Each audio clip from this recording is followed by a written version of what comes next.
Hey, what's going on, everyone? Welcome back to the channel. My name is Mace. I'm up here in the corner and I'm coming to you from Canada today. I'm on Vancouver Island in British Columbia. Beautiful weather. Things are going well. Hope everything is well for you as well. Let's check this out. Number 6. How to survive Dutch people on bikes. Let's see what this video is all about. Make sure to leave a comment down below. I do try to, or at least one of you guys commented like, hey, I don't interact very much, or I don't engage very much with comments. And that's true, at least as of late. I was on a bit of a break from kind of looking at comments. You know, sometimes you just get negative you just don't feel like looking at the comments, like, right? So anyways, I will try to be more present in the comment section. I'll be there. All right, let's check this out. Dutch people, cycling, how to survive them. What's this all about? Let's go. So yeah, the channel is a survival guide to the Dutch. Nobody loves their bikes more than the Dutch. In this country, there are 18 million bikes for a population of only 17 million people. I posit that there's even more bikes than that, buddy.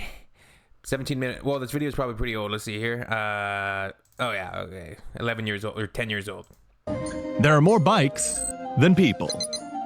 Meaning bikes are to the Dutch as guns are to Americans. But make no mistake. Meaning, if the bikes become sentient, you guys are screwed. I'm sorry. I'm sorry. Here, it's the bikes that'll kill you. Hey, you stole my bit. Fatality. When it comes to a Dutchie and their bike, I'm just kidding. they're all business. Get in their way, and you'll experience that famous Dutch tolerance. Groot, hè? Survival tip. Get off the bike path. The bike paths are clearly marked. They're like clear. They're clear. Get out of the way.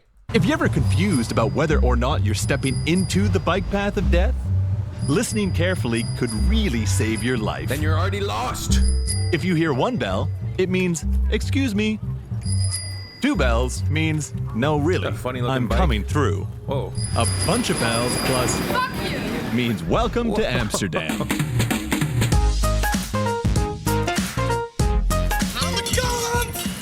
Once that laid-back local passes, he might yell out words like cancer or typhus. This is an insult, not a diagnosis. Now that you've had a taste of how hectic the bike paths can be, here's what you really need to watch out for. Bikes that all have the same color. These are tourists, and they're probably high. So get the fuck out of the way. These are tourists and they're probably high. Are those like rental bikes? Do they have those in Amsterdam, like a lot of other big cities where they'll have, you know, bikes that you can take here and there, and they're kind of public transportation bikes, right? Sort of thing. Public transportation network of bikes. He mentioned the tourists are probably getting high. I guess that's a bit of a stereotype, right, about Amsterdam. Like drug use, and we haven't really gotten any videos about that, or like the red light district and things like that. Stereotypes that you'll often see referenced or brought up or shown in media. Yeah, we haven't really seen any videos on that. It's interesting. I'll have to check that out. I know like Eminem's The Marshall Mathers LP, I think his original title for that record was Amsterdam, because he was in Amsterdam while producing a lot of it. I believe that's a thing. Maybe when this video's done, we'll go look. Eminem in Amsterdam.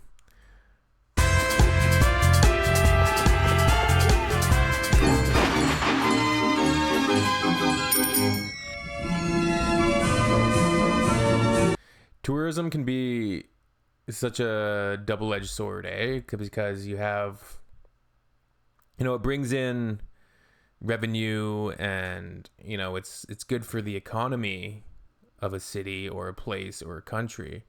some people are totally reliant on the tourist economy. A lot of small places like in Canada, everywhere, right? Like there's those certain places that are very reliant, let's say, or at least a very large part of their industry is tourism. I think of, just in proximity to myself, I would think of Tofino on the west coast of the island. I feel like could survive without tourism. Like we saw that throughout the global pandemic. Like we saw the effects of that, the kind of disappearance of tourism and how that affected people. And a lot of people got laid off and lost their jobs, right? Or at least temporarily, and they came back when tourism came back. But there was certain places within Canada and obviously around the world where, you know, people weren't flying and they weren't traveling and they weren't going anywhere, and they certainly weren't going out and spending money on, you know, doing normal tourist things. So yeah, it's interesting to think about for sure. Let's check out that. What was I going to look? Eminem Amsterdam. The official cover for Eminem's 2000 Scrapped. Let's check this out. The official cover for Eminem's Scrapped 2000 Amsterdam album. Huh. Wow. Interesting. Amsterdam may have also been spelled Amsterdam, according to the photographer. Cover by Jonathan Magnon, posted on his Instagram.